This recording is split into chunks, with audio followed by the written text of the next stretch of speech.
가장 중요한 요즘의 키워드가 4차 산업혁명.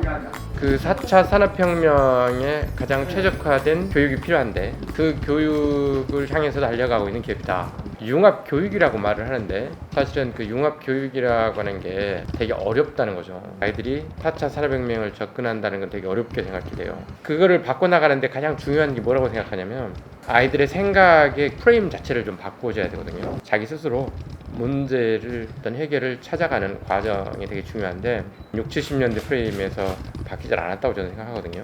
그래서 이제 그런 측면들을 우리는 대폭 개선한다. 4차 산업혁명에 우리 흔히 6T라고 이야기하는 것은 이제 IT, 우리가 그리고 가장 쉽게 다가갈 수 있는 첫 번째이기 때문에 코딩 교육을 또 저희가 하죠. 근데 그 코딩 교육을 사고력이라고 하는 사고하는 능력을 토대로 알고리즘을 만드는 걸 한단 말이죠. 과거에는 알고리즘 교육이 전산 교육이라고 해서 기존의 선배들이 만들어진 알고리즘을 답습하는 방식이었어요. 그런데 이제 자기만의 알고리즘이란 말을 쓴단 말이죠. 그러니까 자기 자신만의 알고리즘의 시대가 왔다 이렇게 얘기를 하는데 엄청나게 많은 프로세스를 짧게 당길 수 있는 창의적인 알고리즘이 가능하기 때문에 그런 창의적인 알고리즘에 접근을 하기 위해서는 내가 생각하는 힘이 있어야 되겠죠. 그 생각하는 힘을 길러주는 게 사고력이고 그 사고력을 토대로 자기만의 창의적인 알고리즘 만드는 교육을 시키는 게 저희만의 코딩 교육이다. 그래서 저희가 이제 큰 틀에서 교육은 사고력과 코딩 교육이다 이렇게 말씀을 드릴 수가 있죠. 회사를 교육하는 형태를 한마디로 이야기해라. 그럼 4차 산업혁명에 최적화된 융복합 교육이다. 저는 이렇게 말하는 게 제일 좋다고 생각합니다. 세상이 너무 빨리 변하고 있어서 우리 회사는 이렇다라고 사실 한 단어로 얘기하는 게 굉장히 어려운 것 같아요. 3년 전에 제가 만나 뵀으면 저희는 게임 엔진 회사예요 라고만 얘기를 했을 거예요. 산업 전반에 리얼타임 3D 이제 컨텐츠, 인터랙티브 콘텐츠 제작하는 툴을 제공하는 회사거든요. 근데 이렇게 얘기를 해서 다들 그게 뭔지 리얼타임? 네, 리얼타임에 실시간에 인터랙티브한 컨텐츠인데 VR, AR까지 포함한 컨텐츠들을 제작할 수 있는 유니티라고 하는 툴을 저희가 제공하는 회사예요. 메타버스는 지금 글로벌리 핫한 것 같고요. 한국에서는 메타버스라고 하는 환경 자체를 미리 경험을 해본 그게 어떤 의미인지 알고 있는 쪽이 게임 업계다 보니까 그 게임 업계 전반에 저희 툴을 제공하면서 이런 사업을 해왔다 보니까 메타버스 이코로지 유니티가 돼서 지금 현재 메타버스 주라고 하는 회사들이 이제 서비스하고 있는 애플리케이션들이나 플랫폼들이나 이런 모든 것들 기반이 사실 유니티로 만들어져 있어요. 제페토도 유니티로 만들어져 있고 SK텔레콤에서 최근에 점프 VR 개선하면서 새로 만든 이프랜드도 사실 유니티 기반이고요. 로블록스도 유니티죠. 네. 그런 면에서 그런 배경을 만들고 플랫폼을 만들고 했던 모든 기반이 저희 회사 기술로 되어 있다 보니까 메타버스는 이제 유니티로 이렇게 연결이 되는 것 같습니다. 저희 회사에 사실은 미션하고도 관련이 있어요. 세상에 좀 더 많은 크리에이터들이 있을수록 세상이 좀 나아진다라고 믿는 저희 밸류를 약간 추구하는데 컨텐츠를 만들 수 있는 모든 사람을 저희는 크리에이터라고 봐요. 그리고 유니티가 추구하는 그 크리에이터에는 이런 젊은 친구들도 포함이 되어 있거든요. 점점 더 그 벽들을 낮춰가는 게 저희가 해야 될 역할이라고 사실 생각을 하고 있어요. 벽을 낮추는 과정 중에 저희가 알게 된 거는 스크래치라고 하는 블록 코딩의 어떤 이제 글로벌 스탠다드죠. 한국은 엔트리가 있고요. 그리고 중간 과정이 비어있는 상황에서 갑자기 C 언어로 넘어가게 돼요. 중간을 우리가 채울 수 있는 게 없을까? 초등학교 저학년 친구들이 블록을 끼워서 그런 로직 놀이를 할 수 있는 거에서 조금 더 윗단계. 코딩의 맛도 여전히 느끼면서 그 결과물도 즐기면서 이 중간에 이제 다리 연결을 할 수 있는 프로그램을 접근하기 어떻겠나 생각을 해서 저희가 만들었고 저희가 만들고 나서 사실 좀 고민이 된 게 그냥 원어브 프로그램이 될 확률이 높고 단편성을 한번 그냥 특강으로 끝날 확률이 높아요. 그래서 제대로 자리를 잡으려면 교육 커리큘럼들 잘 짤 수 있는 어느 회사가 있을까라는 고민을 좀 하다가 저도 이제 애엄마다 보니까 듣는 게 있잖아요. 그래서 애들한테 어떻게 하면 스스로 사고할 수 있는 힘을 가르쳐 줄 수 있을까가 항상 저희 고민이었었거든요. 근데 사고력이라는 단어가 이제 너무 와닿았던 거죠. 2년 전이죠.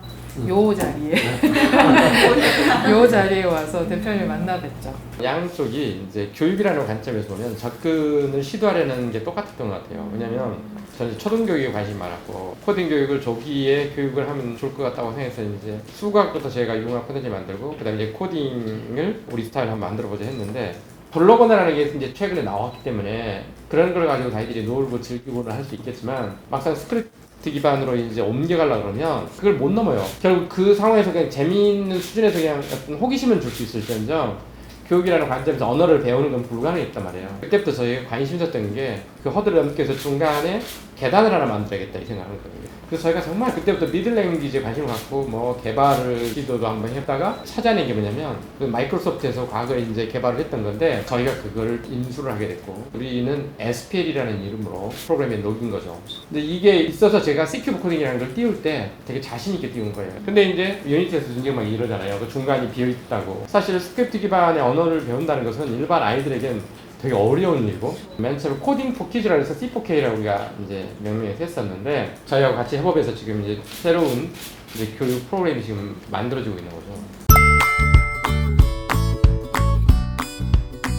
요즘 뭐 온라인 코딩 교육이 뭐 굉장히 우죽순 코딩 교육들이 많은데 단순히 그냥 온라인에서 강의하듯이 코딩 교육을 해가지고 초등학생들이 배운다는 건 전 거의 불가능하다고 보거든요. 코드라이브 자체가 이제 유니티에서 원래 제작을 했던 거예요. 유니티에서 제작을 한 거를 저희가 이제 다시 아이들 교육에 맞게 리메이킹을 해나가는 과정이 있거든요. 아직 다 완성은 아니에요. 뭐 배웠다고 끝나는 게 아니잖아요. 그걸 자기가 직접 풀어도 보고 해결도 해보고 그런 환경이 계속 할 수 있게끔 돼 있다는 거. 또 힘든 것 중에 하나가 코드를 짜고 나서 틀리면 에러가 뜬단 말이죠. 그럼 다시 처음부터 어디서 틀렸는지 찾아야 하고 이런 것들이 필요하잖아요. 이 코드라이브 최고의 장점은 실시간으로 보여지니까 내가 코드를 잘못 짜면 원하는 대로 작동이 안 되는 거고 내가 잘 짜면 원하는 대로 작동이 되기 때문에 아바타를 통해서 계속 보면서 코드를 짤 수가 있거든요. 그리고 심지어는 또 이제 그 AI 기능이 있어서 짜는 의도를 알아서 혹시 이제 잘못 짜면 잘못에 대해서 이렇게 띄워주기도 하고 리얼타임으로 인터랙티브하게 뭔가 코딩을 한다는 것은 정말 생각보다 어려운 일이거든요. 그러한 것들이 아이들의 교육의 어떤 그 프로그램으로 출시가 됐다 이렇게 보시면 되고 앞으로 그 이 코딩 교육은 저희 코드라이브가 아마 굉장히 큰 축으로 역할을 하게 될 거라고 봅니다. 이 프로그램 자체는 계속 발전하고 있어요. 계속 진화하고 있거든요. 새로운 어떤 기술들이나 새로운 변화들이나 흐름들을 사실 계속 개발해서 넣을 수가 있거든요. 하나로 짜여진 책처럼 이게 전체가 아니라 계속 업그레이드가 될 수 있기 때문에 그런 면에서는 사실 무궁무진한 것 같아요. 아이들은 게임을 참 좋아해요. 그렇죠? 부모님들은 사실은 게임에 대해서는 이해는 하지만 받아들이기 쉽지 않으신 것 같아요. 그래서 이걸 게임 엔진 회사가 만들었다라고 하는 것보다 교육의 어떤 커리큘럼이 사고를 기반으로 해서 아이들이 그런 힘을 기를 수 있는 프로그램이라는 걸 좀 접근하기 좀 원하기도 했고요.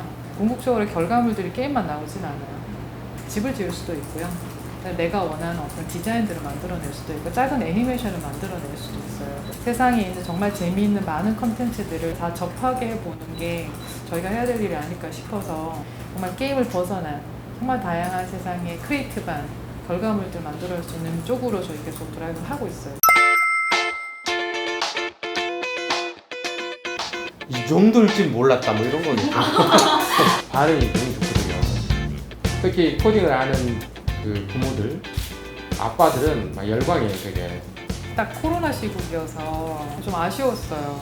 이게 오프라인에서만 일단 진행을 해야 되는 상황이다 보니까 굉장히 사실 선생님의 어떤 클로즈한 또 핸즈온 트레이닝이 같이 또 좀 수반이 돼야 되잖아요. 이게 온라인상으로 급격히 바로 옮길 수가 없는 상황에 론칭을 했다 보니까 이거는 조금 문제가 있겠는데 라는 생각을 사실은 했는데 다행히 이제 CMS 대줄 자체가 지금 온라인 어떤 전체 플랫폼들을 개선하시고 바꾸고 계시는 상황이고 저희 애들 들어서 그러지 않은데 이제 온라인 수업도 굉장히 원활하게 잘 운영해 주시고 계셔가지고 코드라이브도 병행을 하거나 온라인 쪽으로 충분히 운영을 할 수 있지 않을까 생각이 들었어요. 코로나 상황이 아니더라도 사실은 온라인에서 재밌게만 배울 수 있으면 온라인은 굉장히 강력한 도구죠. 문제는 이제 온라인에서 배운다는 게 되게 어려운 이야기거든요 원래.